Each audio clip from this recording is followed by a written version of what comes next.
When we open up the plugin, this is what comes up. And if you've checked out miniVCA before, this will probably look familiar. And while we have very standard compressor controls that should be easy to understand the intended results, I'm going to provide some brief explanation on how FET compressors differ from VCA compressors, to give some insight into how these controls behave and react differently from a VCA compressor. While VCA designs have familiarized us with the kind of fine-grained and discrete behavior these controls can provide, before VCAs arrived on the scene to offer revolutionary precision and fidelity in the gain reduction path, FET compressors kind of bridged the gap between the slower photocell and tube compressor designs and the VCA designs that would come later. FET, Field Effect Transistor, as the name implies, is a type of transistor that is used as the gain reduction element. And while the basic overview of gain reduction operation is similar in principle to VCAs, we will look at a few key differences of FET compressors compared to VCAs specifically. If we look at the two diagrams, we see a very similar concept. A block with in-out terminals where signal is allowed to flow, and a third pin that modulates the gain reduction. Now, the VCA completes this task more like how we might expect a computer to facilitate this. The control voltage can be virtually uninfluenced by the input signal's voltage entirely in this design, giving a feed-forward ability. The control voltage equates to a specific gain reduction amount. This is then applied to the audio signal passing through the VCA. Now, the transistor design we can look at more of as a channel. As the gate voltage changes, the channel narrows, constricting the flow of the signal through the transistor's in and out terminals, called the source and drain for technical accuracy. When used as a gain reduction element, FETs don't have the same availability of removing influence of the signal voltage from the gain reduction voltage. So as such, these compressors are inherently feedback type designs. So what then makes a FET compressor different from a feedback VCA design? The answer starts to lie in the visual analogy I used earlier. The ideal VCA is linearly applying gain reduction to the signal, while the ideal FET design is only capable of constricting or pinching the flow of signal. And maybe words are not a good illustration for this. We can see the effect of this behavior difference if we look at some compression ratio diagrams around a given threshold. We see the ideal VCA linear compression behavior around the threshold point. An ideal FET circuit yields much different results.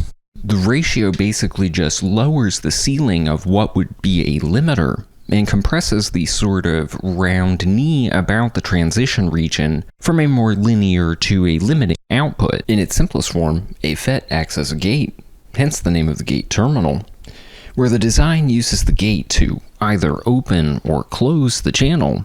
But this simple sort of binary behavior has a smaller region we can exploit, the ohmic zone, where the transistor acts like a variable resistor, gradually closing the channel.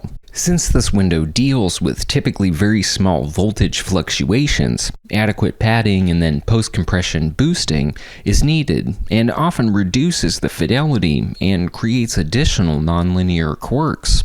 So what does all this mean? And feel free to let me know in the comments if you like or don't like this kind of technical overview stuff. So what does all this mean?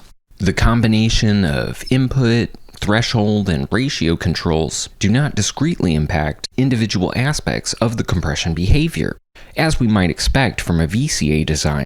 Instead, they work together, providing a cumulative gain reduction result that can vary by a lot or only by a little when we turn a single control, depending on how the other controls are set. So it is important to kind of use all three controls together to find the sweet spot.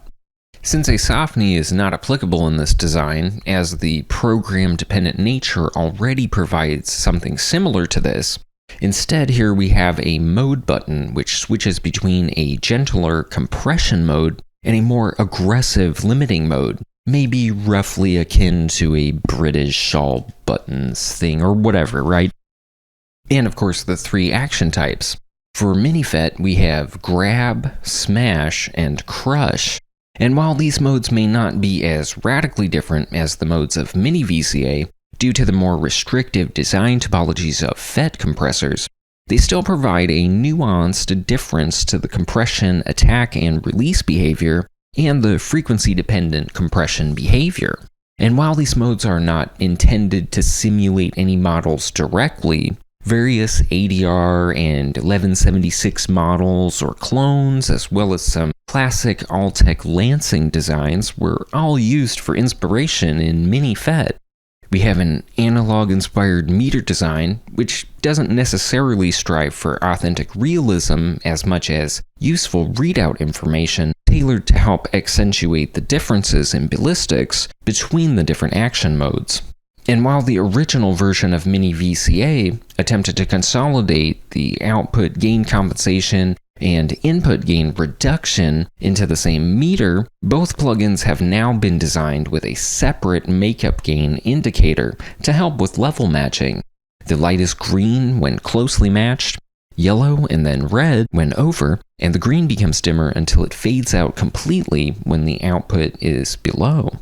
The harmonic section features the same bass modes as mini-VCA, but adapted to showcase the smoother or hazier character we might expect from a more vintage compressor topology. When maxed out into the full unrealistic distortion, the results are much different than the more aggressive character of mini-VCA, making miniFET a great addition if you like to use this for more experimental sound design too.